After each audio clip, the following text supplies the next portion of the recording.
1.1 तक का question number दूसरा देखते हैं। दूसरे प्रश्न में कह रहा है दर्शाइए यानी कि दिखाइए यानी कि सिद्ध कीजिए कोई भी धनात्मक विषम पूर्णांक, कोई भी एक धनात्मक विषम पूर्णांक ले ले, वह 6q+1 या 6q+3 या फिर 6q+5 के रूप का होता है। यानी कि उस धनात्मक विषम पूर्णांक को इतने के बराबर या फिर इतने के बराबर या फिर इतने के बराबर दिखाना है, यानी कि इस रूप का दिखाना है जहां q कोई पूर्णांक है। तो इस प्रश्न को करने से पहले हम यहाँ पर एक शब्द आया है, मतलब एक धनात्मक विषम पूर्णांक शब्द है, उसको हम अच्छे से जान लेते हैं।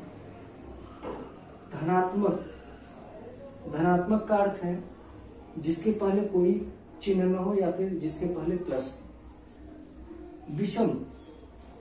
विषम संख्या हम लोग पढ़ चुके हैं। विषम संख्या किसे कहते हैं? ऐसी संख्याएं जो 2 से विभाजित न हो। ऐसी संख्या जो 2 से विभाजित हो जाए उसको सम संख्या, और जो 2 से विभाजित न हो उनको विषम संख्या। तो 2 से विभाजित न हो इसका मतलब क्या है? क्या हो सकता है विषम में? जो 2 से विभाजित न हो, 1, 3, 5, 7, 9, ये सब हमारी विषम संख्याएं हैं। अब पूर्णांक मतलब बताया गया, पूर्णांक मतलब पूरा अंक, यानी कि वो बटे में नहीं होना चाहिए, 1/2 नहीं होना चाहिए, 1.5 नहीं होना चाहिए, ऐसा। तो धनात्मक, विषम और पूर्णांक, ये चीज हम इसको जानना था, क्योंकि बिना इसके हम हल नहीं कर सकते। तो चलिए आगे देखते हैं। तो सिद्ध करना है कि कोई भी धनात्मक विषम पूर्णांक, तो सबसे पहले किसी धनात्मक विषम पूर्णांक को हमको इसके या इसके बराबर दिखाना है। तो किसी धनात्मक पूर्णांक को इसके या इसके बराबर दिखाने के लिए पहले उस धनात्मक पूर्णांक को तो लेना पड़ेगा। तो सबसे पहले हम यहाँ पर इसमें यही मान लेते हैं जिसके बराबर दिखाना रहता है, यानी कि धनात्मक विषम पूर्णांक को इस रूप का दिखाना है, ठीक है, या धनात्मक सम पूर्णांक को इस रूप का दिखाना है, या भाज्य को इस प्रकार का दिखाना है। तो सबसे पहले हम क्या करते हैं, उसको मान लेते हैं। तो हम यहाँ पर सबसे पहले मान लेंगे, हल करते हैं। सबसे पहले हम मान लेते हैं, माना, क्या मानते हैं? माना कोई धनात्मक विषम पूर्णांक, माना ए कोई धनात्मक विषम पूर्णांक है। सबसे पहले हम ये मान लेते हैं कि ए कोई धनात्मक विषम पूर्णांक है, ठीक है। जब हमारा ए धनात्मक विषम पूर्णांक है तो अब हमको सिद्ध क्या करना है, पहले उसको जान लेते हैं। अब हमको ये दिखाना है कि ए का जो मान होगा, यानी कि ए जो होगा वह 6q+1 के बराबर होगा, या ए जो होगा 6q+3 के बराबर होगा, या ए का मान जो होगा वह 6q+5 के बराबर होगा। तो इस रूप का दिखाना है। तो इस रूप का दिखाने के लिए हम देख सकते हैं कि हमने पढ़ा था यूक्लिड विभाजन प्रमेयिका, और यूक्लिड विभाजन प्रमेयिका में क्या होता था, जैसे हम कोई b से, कोई भाजक b से अगर a में भाग दे तो कोई भागफल q आएगा और शेषफल क्या आएगा, r आएगा। तो हम उसमें क्या करते थे, बीच का बराबर लिखते थे, साइड साइड का गुणनफल b × q प्लस शेषफल यानी कि r, इतना लिखते थे। अगर हम इसकी तुलना इससे करें तो इसकी तुलना इससे करके हम देख सकते हैं यहाँ पर भी ये है, यहाँ पर भी ये है, यहाँ पर b की जगह पर 6 आ गया है, 6 आ गया है, 6 आ गया है, q की जगह पर q है, और r की जगह पर 1 आ रहा है, 3 आ रहा है, 5 आ रहा है। यानी कहने का मतलब ये है, यह यूक्लिड विभाजन प्रमेयिका से अगर तुलना करें तो b का मान कितना आ रहा है, 6। तो मान लिए, माना a कोई धनात्मक विषम पूर्णांक है तथा b बराबर कितना है, 6 है। b बराबर कितना है, 6 है। तो अब हम क्या करेंगे, यहां पर हम b वाले से यानी कि 6 से अगर हम a में भाग दें तो क्या होगा। तो अगर 6 से हम a में भाग दें तो कोई भागफल q आएगा और शेषफल क्या आएगा, आर आएगा। तो इससे भाग देने पर भागफल हमारा क्यू आया और शेषफल क्या आया, आर आया। लेकिन हमको पता है कि जो शेषफल का मान होता है वो हमेशा 0 से बड़ा होता है या 0 के बराबर होता है, लेकिन हमेशा भाजक से क्या होता है, छोटा होता है। ये हमने यूक्लिड विभाजन प्रमेयिका में पढ़ लिया है। एक थोड़ा अच्छे से समझ लेते हैं। जब हम b का a में भाग देते तो कोई भागफल q और शेषफल r आता है। तो इसको बताया गया था बीच का बराबर साइड साइड का गुणनफल और प्लस शेषफल। जहां एक चीज हमको बताना पड़ता है कि शेषफल यानी कि r का जो मान होता है वो हमेशा 0 से हमेशा बड़ा होगा या 0 के बराबर होगा। यानी कि शेषफल या तो 0 हो सकता है या तो 0 से बड़ा हो सकता है, लेकिन हमेशा भाजक यानी कि b से छोटा होगा। b से हमेशा शेषफल का मान छोटा होता है, ये बताया गया है। तो यहाँ से अगर हम तुलना करें तो r का मान क्या क्या हो सकता है, तो 6 से कम हो सकता है, या तो 0 हो सकता है या 0 से बड़ा हो सकता है, लेकिन 6 से हमेशा कम होगा। तो 6 से कम होने का मतलब या तो 5 होगा, या तो 4 होगा, या तो 3 होगा, या तो 2 होगा, या तो 1 होगा, या फिर 0 होगा। लेकिन 6 नहीं हो सकता है और 0 से छोटा नहीं हो सकता है। यही होता है यूक्लिड विभाजन प्रमेय। तो यहाँ पर हम लिख लेंगे यूक्लिड, जब हम b का मान लिख लेते हैं तुलना करके, तो यहाँ पर लिखते हैं यूक्लिड विभाजन प्रमेयिका द्वारा। अगर हम यूक्लिड विभाजन प्रमेयिका द्वारा देखें तो क्या आता है, बीच का, बीच में क्या दिया है, a। ये केवल बताने के लिए था। तो क्या, बीच का यानी कि a, बीच का बराबर होता है साइड साइड का गुणनफल, यानी कि 6q और प्लस यहां पर शेषफल प्लस शेषफल बराबर कितना आ गया, r। जहां,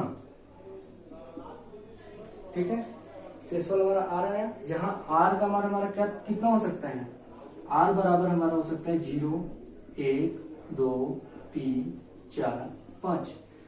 इस तरीके से हम तुलना करके लिख सकते हैं 5।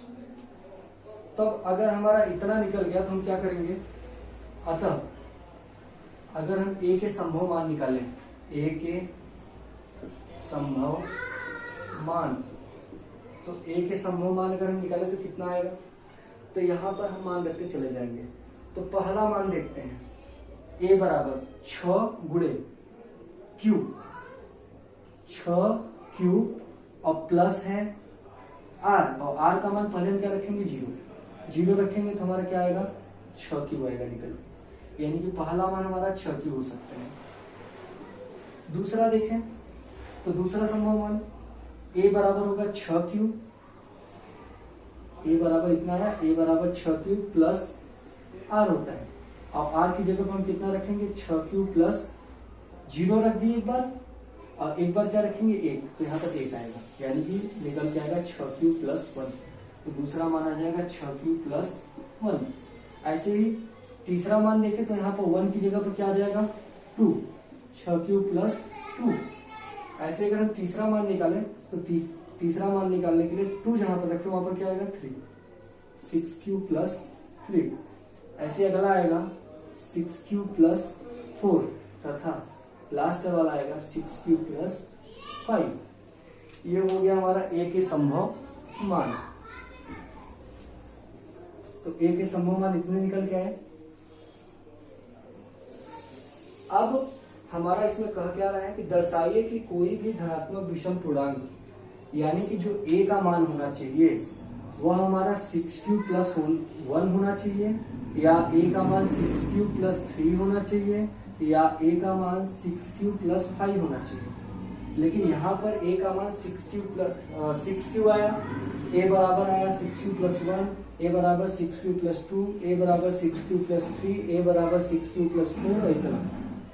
लेकिन इतना न हो करके हमारे को आना कितना चाहिए, 6q प्लस 1 यानी कि ये वाला आना चाहिए, 6q प्लस 3 यानी कि ये वाला आना चाहिए, और 6q प्लस 5 यानी कि ये वाला आना चाहिए। a का मान इतना होना चाहिए। तो हम देख चुके हैं, ऊपर मान चुके हैं, माना a कोई धनात्मक विषम पूर्णांक है। a क्या है, तो यहाँ पर लिखेंगे चूंकि ए एक धनात्मक विषम पूर्णांक है, और जब ए एक धनात्मक विषम पूर्णांक है तो उसमें विषम संख्या आनी चाहिए। तो यहाँ पर हम देखें अगर, तो यहाँ पर देख सकते हैं 6q और 6q प्लस 2, 6q प्लस 2 और 6q प्लस 4, 6q प्लस 4। अगर हम देखें तो यहाँ से हम इसको 6q को लिख सकते हैं 2 गुणे 3q। इसको लिख सकते हैं यहाँ पर 6 और 2 में से 2 कॉमन ले सकते हैं, तो यहाँ पर बचेगा 2 3 6 3q प्लस 1। यहाँ से अगर हम कॉमन ले तो 2 कॉमन ले सकते हैं, तो यहाँ पर बचेगा 2 3 6 3q प्लस 2। तो हम देख रहे हैं सब में 2 है ना, यानी कि अगर 2 से किसी भी संख्या में गुणा किया जाए, 2 से अगर हम 1 में गुणा करें तब भी 2 आएगा, 2 से 2 में गुणा करें तब भी 4 आएगा, 2 से अगर 3 में गुणा करें तब भी 6 आएगा। देखो सब सम संख्याएं मिलेंगी, 2 4 6, यानी कि 2 से अगर किसी भी संख्या में गुणा किया जाए तो हमेशा एक सम संख्या प्राप्त होता है। और हमारा क्या है, विषम धनात्मक विषम पूर्णांक है, हमारा धनात्मक सम पूर्णांक के लिए नहीं कहा है।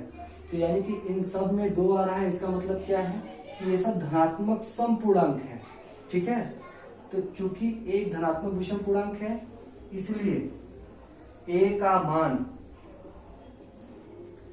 6q प्लस 2, 6q प्लस 4 नहीं हो सकता है, क्योंकि ये सभी 2 से विभाज्य हैं। अगर संख्या 2 से विभाज्य है इसका मतलब क्या है, वो धनात्मक सम पूर्णांक है, न कि विषम पूर्णांक। अतः a बराबर हो सकता है 6q plus 1, 6q plus 3, sorry 6q नहीं होगा, 6q प्लस 1, a बराबर हमारा निकल के आएगा 6q plus 1, 6q plus 3, 6q plus 3, 6q plus 5। अर्थात कोई भी धनात्मक विषम पूर्णांक इसने इतने के रूप का होता है। अर्थात कोई भी धनात्मक विषम पूर्णांक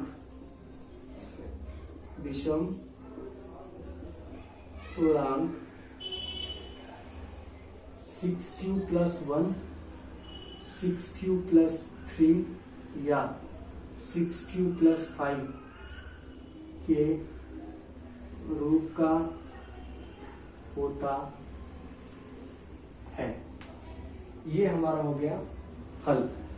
तो इस तरीके से हम प्रश्न को हल करते हैं। एक बार फिर से देख लेते हैं।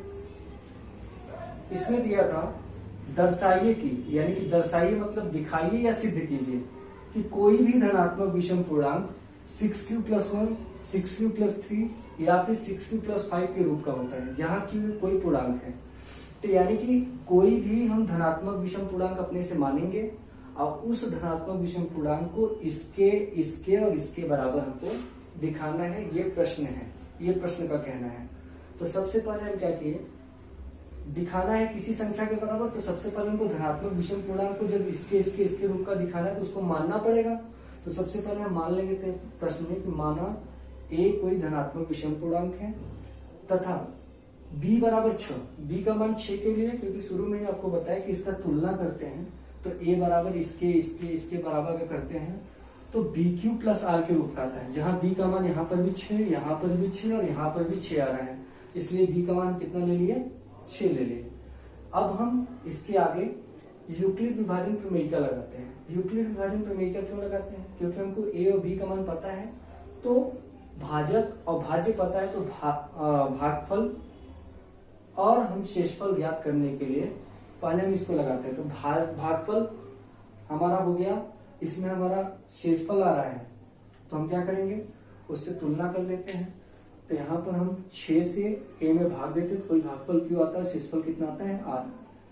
अब हमको ये पता है कि जो शेषफल होता है वो 0 के बराबर या 0 से बड़ा होता है, यानी कि शेषफल का मान 0 हो सकता है और 0 से बड़ा भी हो सकता है, लेकिन 0 से छोटा कभी नहीं हो सकता। तो r का मान 0 होगा और भाजक से हमेशा छोटा होता है। भाजक कितना है, 6 से हमेशा छोटा मतलब 5। अब 0 और 5 के बीच में जो जो संख्याएं आती हैं उनको हम भर देते हैं। 1 आता है, 2 आता है, 3 आता है, 4 आता है, यानी कि इतनी संख्या हो सकती है। तो r का मान पहले एक बार a का संभव मान निकाल के उसमें r का मान पहले 0 रखेंगे, फिर 1 रखेंगे, फिर 2 रखेंगे, फिर 3 रखेंगे, ऐसे रखते हैं। तो यूक्लिड विभाजन प्रमेय द्वारा a बराबर हो जाएगा 6³ प्लस r। बीच का बराबर होता है साइड साइड का गुणनफल, यानी कि 6³ और प्लस शेषफल यानी कि r, जहां r का मान 0 हो सकता है, 1, 2, 3, 4, 5। तो अब जब r का मान इतना हो सकता है तो a के मान भी अगर 0 रखेंगे तो बदल जाएगा, 1 रखेंगे तो बदल जाएगा। तो हम क्या करेंगे, a के संभव मान निकाल लेते हैं। तो a के संभव मान, तो a के टोटल कितने संभव मान निकले, 1, 2, 3, 4, 5, 6, यानी कि 6 संभव मान निकले। तो यहाँ पर एक बार 0 रखेंगे, फिर 1, फिर 2, फिर 3, ऐसे निकल जाएगा। इसलिए a क्या है, एक धनात्मक विषम पूर्णांक है। चूंकि एक धनात्मक विषम पूर्णांक है तो उसमें विषम संख्या आनी चाहिए a का मान, इसलिए a का मान इतना नहीं हो सकता है। ये आपको बताया कि क्यों नहीं हो सकता है। अतः a का मान जो होगा इतने इतने या इतने के रूप का हो सकता है। जब इतने इतने के रूप का हो सकता है अर्थात कोई भी धनात्मक विषम पूर्णांक इस 6³ + 1, 6³ + 3 या 6³ + 5 के रूप का हो सकता है।